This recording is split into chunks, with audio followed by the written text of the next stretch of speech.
Oui, mais je partage les propos de mes collègues et vous félicite pour le courage que vous montrez. Je sens dans cette pièce une certaine solennité ce matin, un certain poids. Je crois que vous avez trouvé les mots justes pour décrire un parcours bouleversant, mais je crois que vous nous avez aussi, en tout cas je parle pour moi, bouleversé profondément. Dans les tortures qui vous ont été infligées, vous avez parlé d'un but, bien sûr, de briser la personne physiquement, psychologiquement. En même temps, vous sentiez que vous étiez quelque part une monnaie d'échange. Est-ce que vos tortionnaires ont essayé de vous insuffler une propagande, à savoir que quand vous sortiriez, eh bien, vous auriez peut-être changé d'avis sur un certain nombre de choses.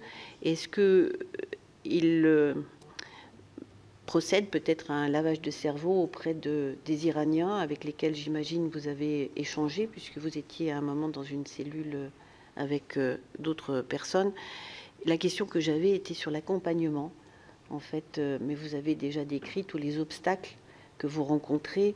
Et je pense que c'est à nous aujourd'hui de réfléchir à comment lever ces obstacles à votre retour, parce qu'il est absolument impensable que vous viviez cela et que ensuite en France, la réinsertion de fait soit très compliquée pour vous.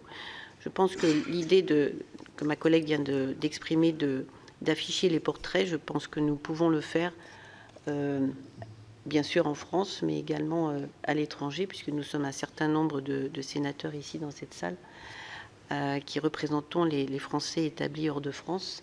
Et donc, de fait, vous étiez un Français de l'étranger. Je pense que pour toute cette communauté, forte de 3 millions d'habitants, quand même, il peut y avoir une solidarité, pas simplement hexagonale, mais mondiale, qui s'exprime envers vous. Merci. Je laisse Louis Arnaud répondre, ou quelqu'un d'autre, peu importe. Alors, les deux questions vont être assez liées. Concernant la prise en charge, moi, quand je suis rentré, on m'a amené à l'hôpital Bégin, où j'ai passé 2 semaines. Et pour faire une batterie de tests médicaux. Et une très légère évaluation psychologique, très légère. Et ensuite, faut sortir, quoi. Alors certes, il n'y avait pas de deadline sur le temps qui était imparti à l'hôpital. En revanche, ensuite, il faut se débrouiller, quoi. Moi, j'avais de la chance, j'avais des parents qui pouvaient m'accueillir. Ça a été plus compliqué pour d'autres otages qui m'ont précédé. Maintenant, il existe aujourd'hui en France un fonds d'indemnisation des victimes qui est plutôt centré sur les victimes du terrorisme. La République islamique n'est pas sur une liste de terroristes à ce jour, ou en tout cas les organisations qui nous ont arrêtés.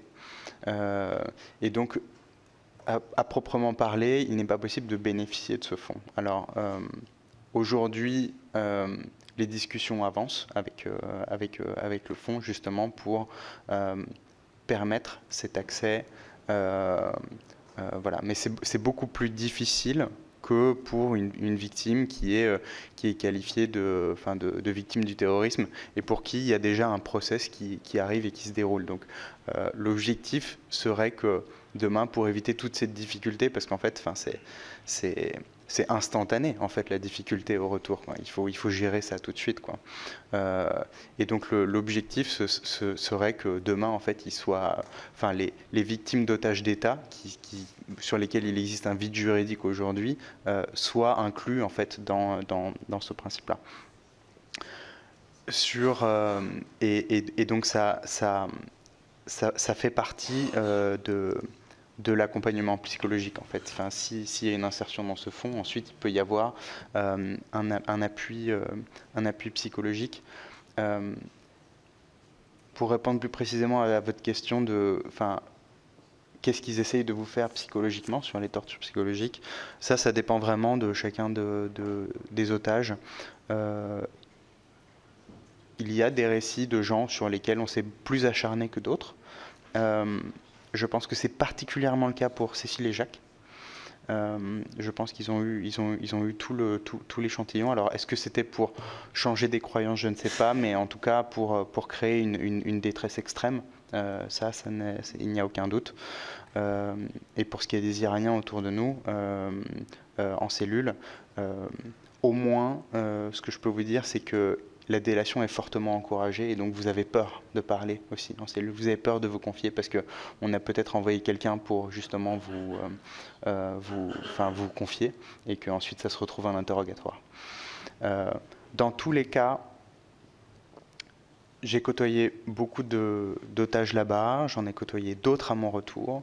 Ce qui me semble évident, c'est que c'est une expérience qui est tellement traumatisante profondément que il n'y a pas deux personnes qui peuvent ressortir avec le même état, le même ressenti. Donc le besoin vraiment derrière, il est d'avoir un suivi très très personnalisé et qui permettent de donner accès à tout l'échantillon de types de thérapie qui existent aujourd'hui pour solder les difficultés psychologiques que chacun aura et qui sera extrêmement différente d'une personne à l'autre.